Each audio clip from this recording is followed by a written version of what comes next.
from the victorious Leo Lions, we have head coach Jason Doerffler. Coach, first of all, congratulations on winning the NE8. Your first conference championship, as a coach and probably as a player too. First, how does that feel to hear conference champions, the Leo Lions?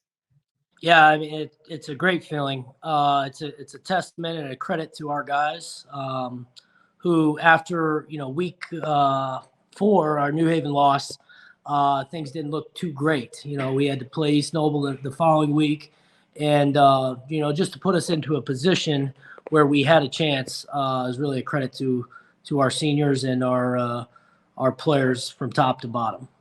Sure. It feels like, you talked about the New Haven loss and then, the big win at East Noble, which was a close game. That kind of murderer's row of a schedule. And every team kind of goes through that. You got 8 teams in the conference. Columbia City had to do it, and they played all 3 back to back to back, and they lost all 3. We saw how that kind of flipped their season upside down. The strength of the NE8 this year. You have 3 conference champions. You have those 3 teams that are top 10 Class 4A teams. Also now in the same sectional, we'll see a sectional rematch of the regular season with East Noble and New Haven. But that overall, that conference, just talk about how good of a conference it was this year and how tough it was to come out as a co-champion. Yeah, the NE8, I'm relatively new to the NE8. I spent all growing up, in the SAC, and then played in the SAC, and then coached in the SAC. So it was, I didn't know much about the NE8, but I will say this: there's some very, very good programs. There's some very, very good coaches, and top to bottom, it's an outstanding league. So for us to come out on top with East Noble and New Haven this year is, a huge accomplishment. And I did hear Coach Dinan say this earlier. We do have other goals, and this is a great accomplishment. But we want to, we want to win in the postseason, and that's not going to be an easy task with our sectional. There's a lot of good teams, many of which we saw in the regular season. So it's going to be a huge challenge, but it's one that I think our guys are excited for, and we're ready to go. Coach, talk a little bit about Kyle Decker and his development as a quarterback. Last year he kind of got thrown into the fire, so to speak, and you kind of was a work in progress with him. But going into this year, here's a kid that threw for almost 1,200 yards, 56% in completion rate, had 12 touchdown passes, but only had 4 interceptions on the year. How was, talk a little bit about, his development and, kind of what he has been able to accomplish this year compared to where he was a year ago. Yeah, I mean, he's had an outstanding year. And to be fair, he was a quarterback in a double tight T offense. Mm-hmm. And, the things that he was asked to do, changed dramatically with the coaching change and Coach Souter moving to assistant principal and all that stuff. So a lot of this, and it goes across to a lot of positions, but it was all new. And last year, for the most part, he did a good job. We struggled early on, but as he progressed, our offense progressed. And, he had 12 games as a starting quarterback last year, and that's experience that's just really hard to pass up, and you played quarterback at a high level. The game kind of slows down. You get more comfortable with things. You're seeing things. You're kind of a step ahead where you were the year prior, and that's kind of what we're seeing with Kyler this year. He's done a great job. His confidence is a lot higher, and obviously we have some good weapons at receiver and running back, so that helps as well. He knows, he doesn't have to be the best player on the field all the time. He just needs to get the ball to the best players on the field, and he's done a good job with that. What about your running backs? I know that Fuller and Mounds are both kind of been in the fold, with Fuller kind of carrying the most out all year long. Yeah, talk about the development of your backfield this year.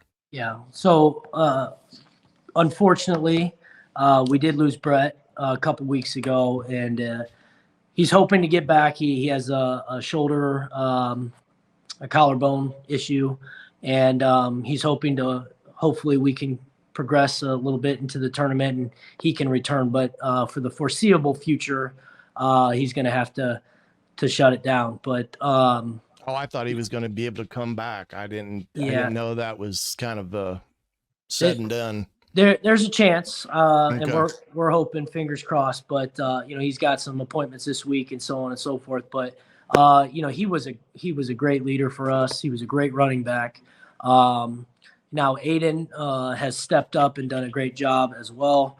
Both of those guys are seniors. They played a lot of football. They play on both sides of the ball, so they're used to mixing it up and physical style of backs.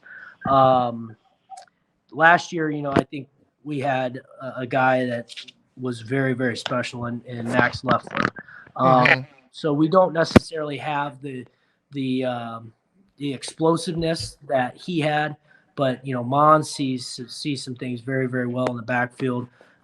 We've had some other guys step up. Dearius Carter, he's also a senior.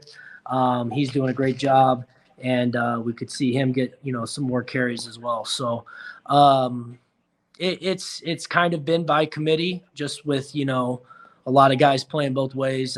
Camden Zeisloft is another kid that can play some running back. He's one of our better defenders, and he also is a great receiver. So it's just a matter of trying to get the ball in the hands of the guys that can make the big plays. Yeah, Coach Jason Doerffler from the Leo Lions joining us tonight on Upon Further Review. Coach, you move ahead to sectionals now. This is one of the more talked about sectionals. You kind of alluded to it earlier in the year. You draw Southside at Southside first off the bat.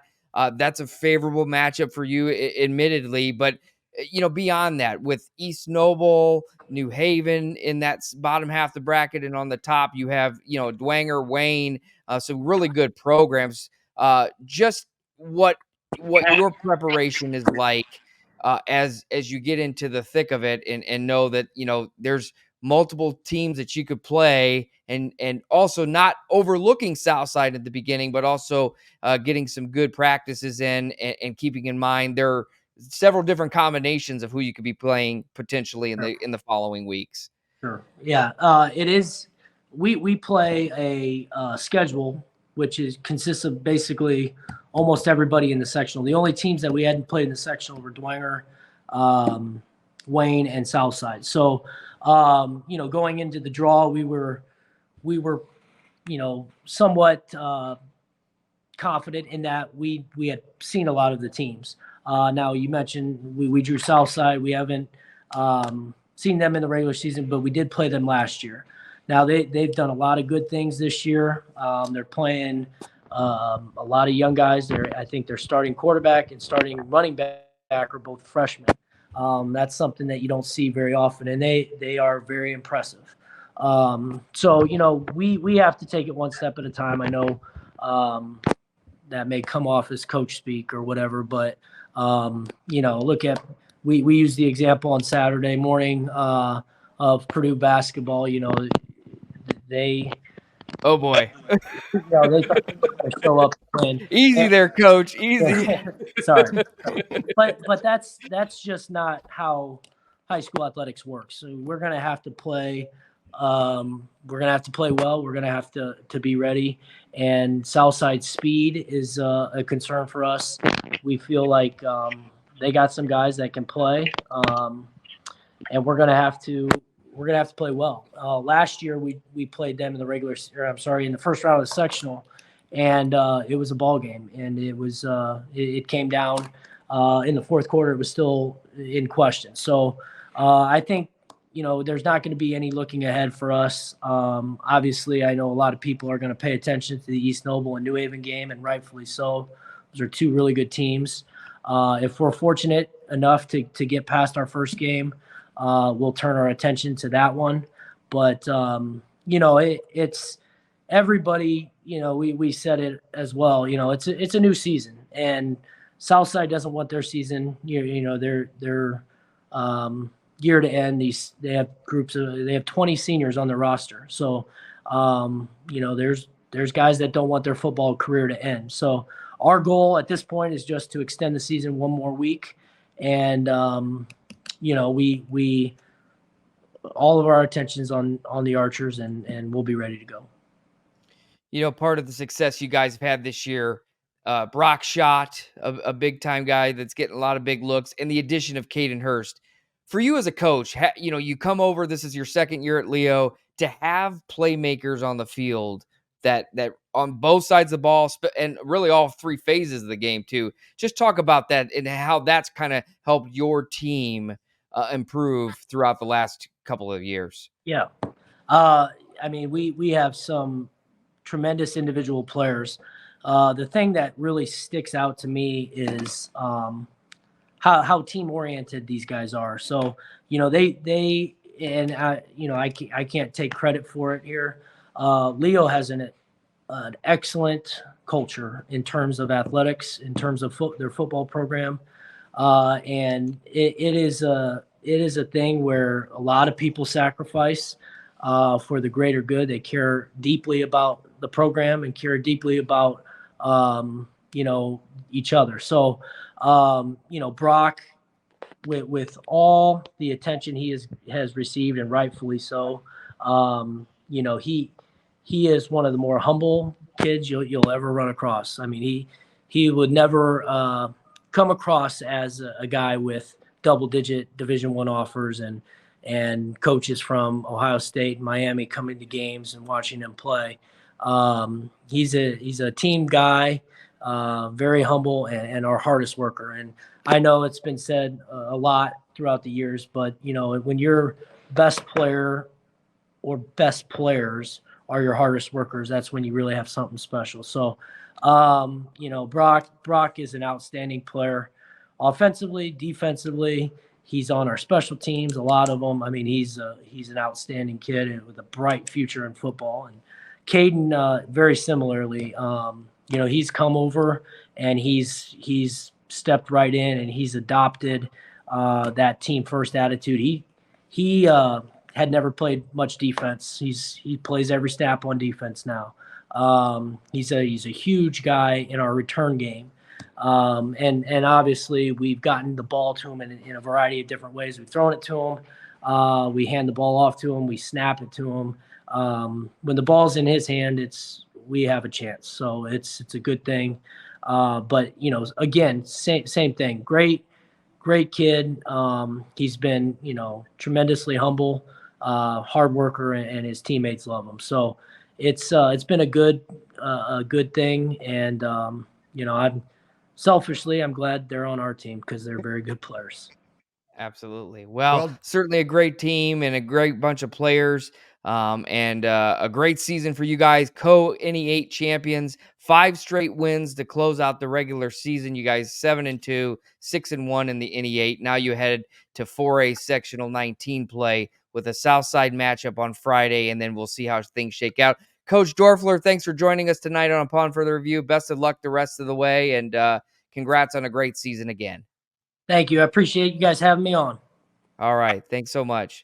That was Jason Doerffler, the head coach of the Leo Lions, the NE8 champs. Coach, boy, what a whirlwind it's been for him to come in. He was the Northrop coach before, found some success, got some traction there going, and then the opportunity to move over to Leo opened up, and it's been a bang for him. 15-6 in 2 years for Leo under Coach Doerffler, and some awesome playmakers that really make that team go.